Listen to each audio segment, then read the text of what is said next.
Hi guys, and welcome to another episode of Kabir Considers. In this video, I'm going to react to, is life better in Europe or the USA? Now, this question I think is quite tough to answer because within Europe, there are many countries, probably at least, 40, something like that. And obviously the quality of life within Europe is going to vary massively from a country like, England or Germany to a country like, one of the smaller ones like, maybe Slovenia or something like that. I don't know what the quality of life is there, but there's going to be massive variations in terms of income, infrastructure, the choices, freedoms and stuff. So it's going to be quite hard to average that out. But obviously the USA is quite similar in the sense that it's made of 50 states, each with its own sort of culture and identity. And I think for someone, let's say you lived in London and then you moved to New York, I don't think there's going to be a massive difference in the quality of life.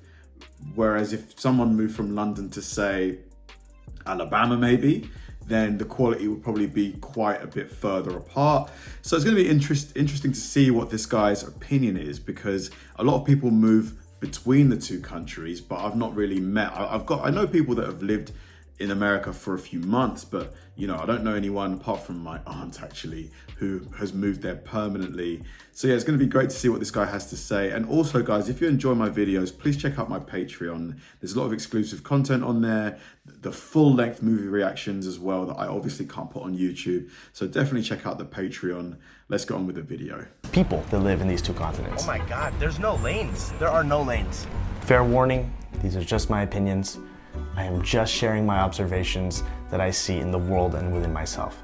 So take it or leave it. And if you disagree with something that I say, please feel free to share it in the comments. This is supposed to be fun. I find this sort of thing fun. Okay. For every point I'm going to make here, I'm going to really try, despite my biases, yes, I chose to live in Europe, explore the positives and negatives here, because I think there are positives and negatives on both sides. Americans are known for their patriotism, literally thinking to themselves, we are the best. And that's definitely not everyone, but enough people do think that it's a real thing. This really cracks me up because, that's got to be one of the fastest ways that I can think of to tick someone off. Like, who likes the guy who shows up at the party and won't stop talking about how they're the best? As I'm sure you can tell, this really annoyed me quite a bit, having grown up in the US, but with immigrant parents. But a lot of Americans really believe this.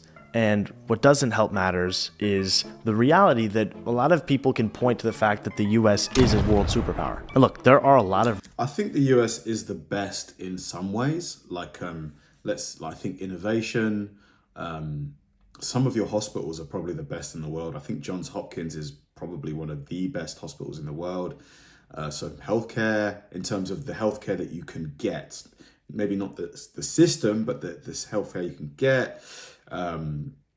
Music, you guys put out a lot of good music, entertainment and stuff. So America does lead the world in a lot of ways, but to say overall, if it's the best country in the world, I don't know. Do you guys think so? Let me know what you think. Really proud Europeans too, and maybe secretly they think they're the best. Okay, but it is a little bit harder to make the argument that you're the top dog right now if you're Greek or Italian, when in reality your moment to shine came centuries ago. For the record, I don't think there's a best country. I don't think in those terms. I think different countries are good at different things. And I don't feel like quantitative measurements like GDP say anything about the quality of a country. Now, the reason I bring all of this up is because of a weird feeling that I get when I return to the US. It's this feeling that I'm in the center of the universe. And obviously I know that's not the case, but the relationship between the US and Europe doesn't work the same way both ways. Here in Europe, there's a steady stream of news coming from the US,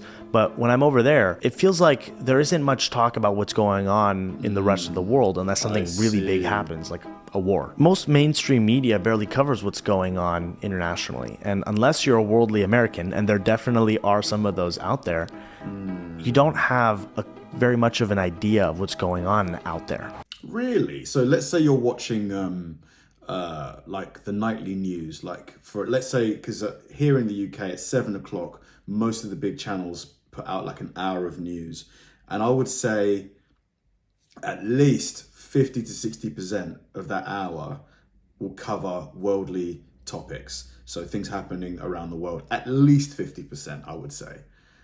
In the States, how much of that would be taken up by world news that hour? Are we talking less than 30%? Less than 20%? In many ways, the US does feel geographically isolated. And maybe that's because the distance between Los Angeles and Las Vegas is bigger than the distance between Paris and London. It does feel like Europe is closer to a lot of the rest of the world. And because the distance is smaller, you can't pretend that there aren't neighbors all around you. France cannot pretend Germany isn't like right there. I personally believe this is a major factor in how we ended up with the stereotype that Americans are terrible at geography, world geography. Maybe also the stereotype that a lot of Americans are uncultured. And speaking of that, actually, culture is a confusing word. There's something extremely interesting to me about the whole conversation about culture. According to a lot of Europeans, the US is a place that lacks culture. But that doesn't make a lot of sense because the US... Yeah, I don't agree with that. Whenever I hear that, I don't agree. There's clearly an American culture, clearly, and even a state-by-state culture. And I think a lot of people forget that the US is quite a young country. I think, like, officially, isn't the US like 300-ish years old? Something like that? Compared to a country like, England, which has, thousands of years of history? US is actually one of, if not the biggest exporters of culture in the whole world. That's one of those things that really shocked me when I moved abroad. Everyone is exposed to the aforementioned American media, and therefore American politics and current events. American music is everywhere, it's ubiquitous. Honestly, you could say I'm an export of the United States, and I'm not sure I could argue with that. The US is like always the loudest kid in the room. And even just cities like New York are an explosion of art, and it's one city in a giant country. So what are we saying here really? What are Europeans referring to? I don't think these big mainstream exports are what Europeans are referring to. I think they're talking about what you do on a day-to-day basis and how much that can change from region to region. I'm talking about the customs and traditions that have been passed down for generations, the different regional dishes that come from centuries ago. I'm talking about the superstitions or the different card games or the celebrations that take place that commemorate something that happened before modern day France or Austria or Italy even existed. Bizarre linguistic quirks, beyond the fact that there's a different language every direction you look. Architecture that changes every few hundred kilometers or... Yeah, but I think a lot of this stuff is a result of time. In 500 years, like, the US will be a completely different place. Just as England was 500 years ago. Like, the US has, Europe has had a big head start in terms of forming its culture. So to compare the two as of right now, it's almost kind of unfair. Miles, am I suggesting that the US does not have customs and traditions? No, it does. I think about Thanksgiving and Halloween and hot dogs and baseball, the Super Bowl. There are a lot of things. It's a big country. But one thing all of these things have in common is that they stretch across the entire expanse of the country. The US, for better or for worse, is associated with uniformity and scale. Maybe that's just a facet of being such a young country. For better or for worse, Europeans see the KFCs and the Starbucks that are dotted across all of their major cities, and they see that as the mark of the US and how it operates. Now, a lot of Americans know this, and some even criticize this, right? But it's still happening. I just personally have a sinking feeling when I see the same exact strip mall in any state that I might go. And it does feel like the only way I can see the same thing in Hungary and Spain is if I go to a major chain, a lot of which are American. Again, maybe this is because of size, A 4-hour train ride can take you to any one of like 7 countries in Europe, and you're lucky if a 4-hour flight will take you outside of the US. And I think a lot of Europeans take pride in this. America's huge. Cultural richness, the density of different things going on, being able to go to a different place so easily and not understand a word.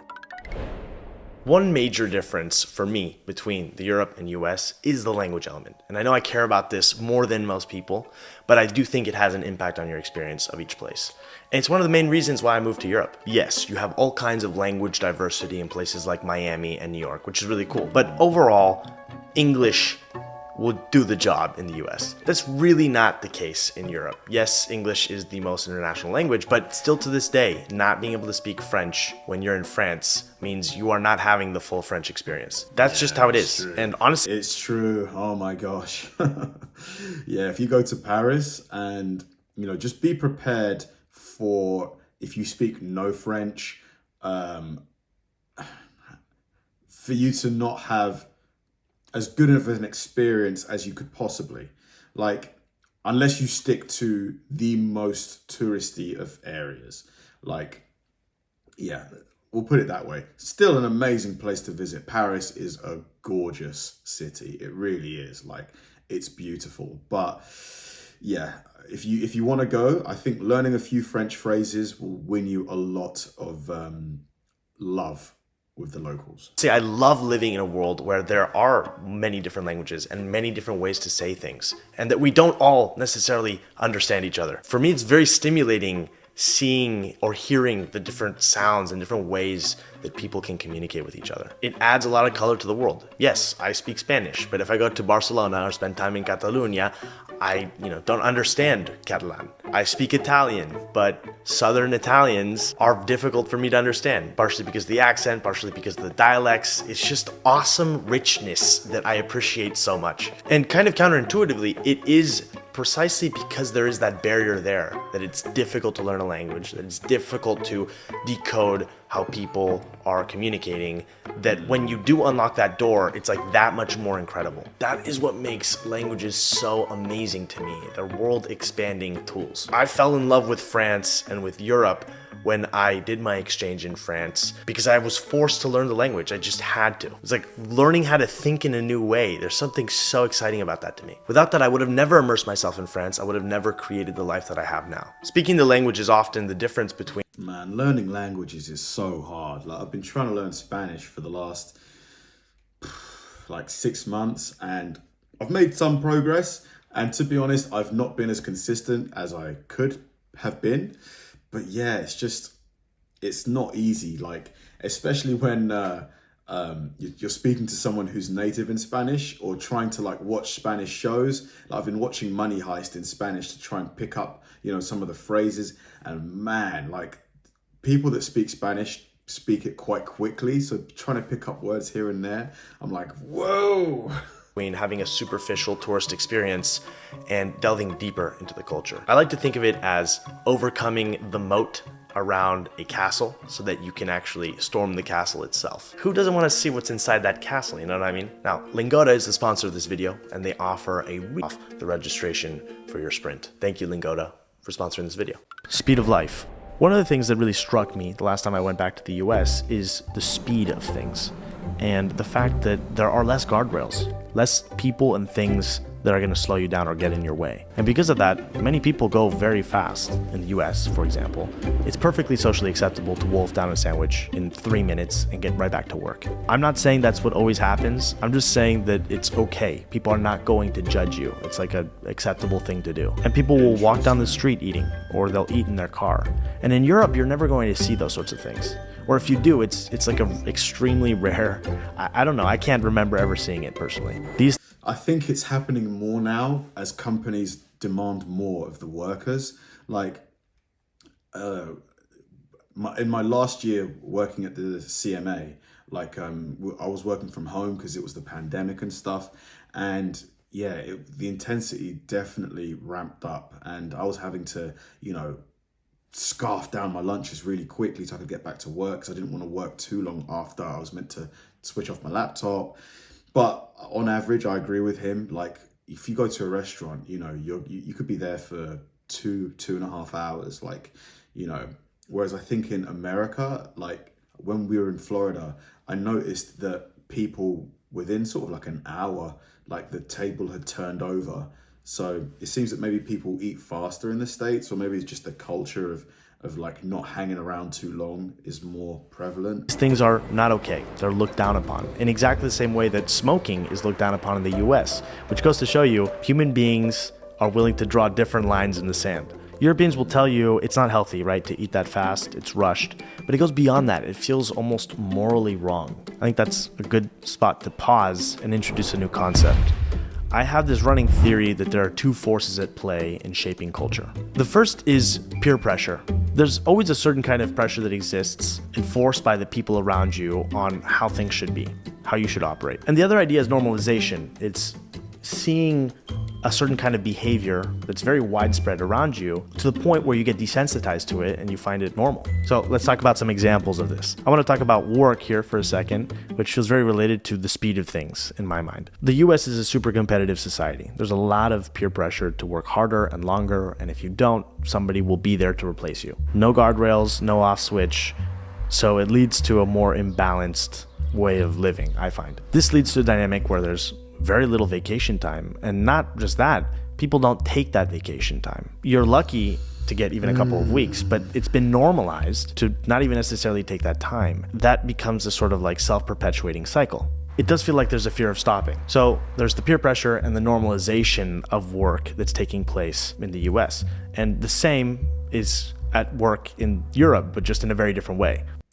This is an interesting topic for me because I'm kind of torn on the kind of, work hard sort of ethos. On one hand, I can totally understand why you'd want to better your financial situation. Everybody does, you want to reach a level of comfort for you, your family, your loved ones.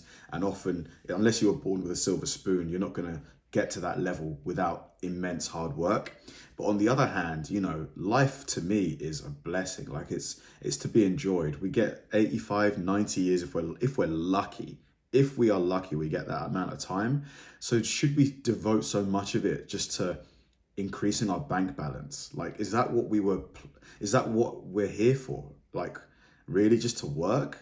Especially when you consider, we assume we're going to get to old age, A lot of people, they die young. Like a member of my extended family, we lost her at 28, and it's like, yeah, I think life is to be lived, really. Like, I think working hard is good, but that shouldn't be how you spend all of your time. Like, you should take some time to enjoy life too. In Europe, I feel a sort of peer pressure to not work at certain times, like on Sunday, because it's seen as insane and unhealthy.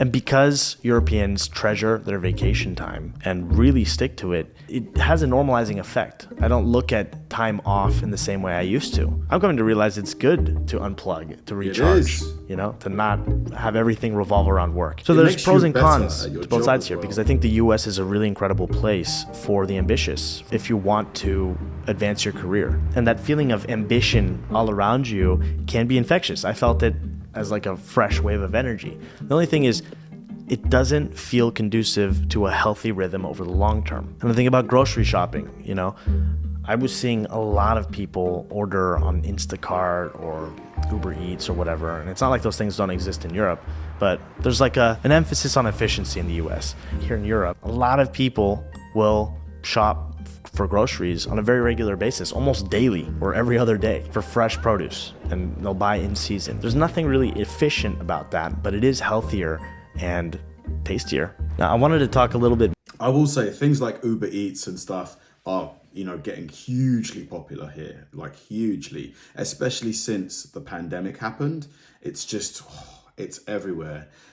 So I wouldn't be surprised if here in London anyway, like if our consumption of fast food via, those delivery places is maybe almost on par. More about acceptable behavior, because it's related to this point I made about peer pressure and normalization. There are clearly different ideas about work, but also just what is acceptable behavior in general. I find that there's a lot more of an anything goes kind of attitude in the US than in Europe. Growing up, each year there would be a pajama day, which was this really fun day where you'd go to school in your pajamas. I did this when I was like 11, 12 years old. And I'm not sure what happened. Maybe this has always been the case and I didn't realize it, but it really struck me that I will see adults, full-grown adults, walking around in pajamas in the US. I saw it. Yeah, I've heard this. Like, people go to like Walmart and stuff in their pajamas.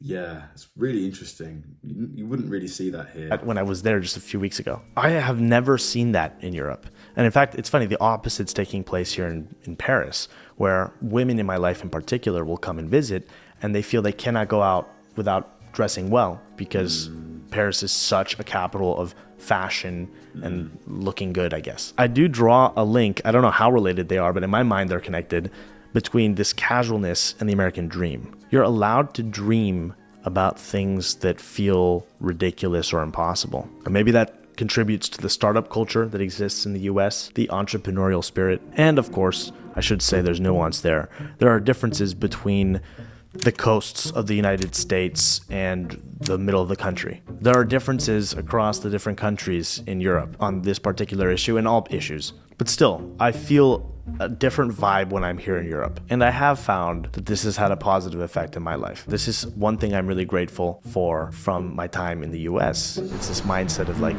going for it, taking risks, and figuring out a lot of the rest later on. Look, I'm aware that there's a lot of psychoanalyzing.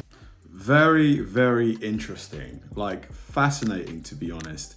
I think, personally, that, the US, for how far it's come in the space of 300-ish years, it's insane. It's like beyond commendable. To get to the largest GDP, most powerful military, to have your music and entertainment exports become the kind of, it's almost like the default. Like, if people want to watch a movie, it's probably going to be an American movie. Like, if people want to listen to music, there's a high probability that the artist is from America, So in that regard, the US has done super well. And I think in time, there will be an almost leveling off where a lot of the best of Europe will make its way to the States and vice versa. Like, startup culture, which is something he mentioned, has definitely reached London. Like, there are a lot of startups in London. I think I read an article saying that, in terms of square meters and square footage, there's more startups in London than there are in America, just because, the amount of startups that take place or that begin in London, and because it's quite a small city compared to the cities in the States. But you get it anyway. And I think another big thing is like holiday. I think people have said that they get like 5 days of holiday or 10 vacation days a year in the States, which is just not enough. It's not enough. I think you need at least 20 with public holidays on top. So like Christmas, Thanksgiving, stuff like that on top, because not only I think do you need it for your mental well-being, but I think it actually makes you a better worker, because that time away when you're not thinking about work, there's still stuff going on in your subconscious, like you're still processing things about work. So then when you go back, you can approach it with a fresh perspective. Like, whereas if you're just working day after day after day, you just get worn down and stuff. So yeah, I think things like that we'll take from you guys will take from us, and eventually, hopefully, we'll reach a nice sort of osmosis where, things are like nicely on par. But very, very interesting video. Thanks for watching, guys, and I'll see you in the next one.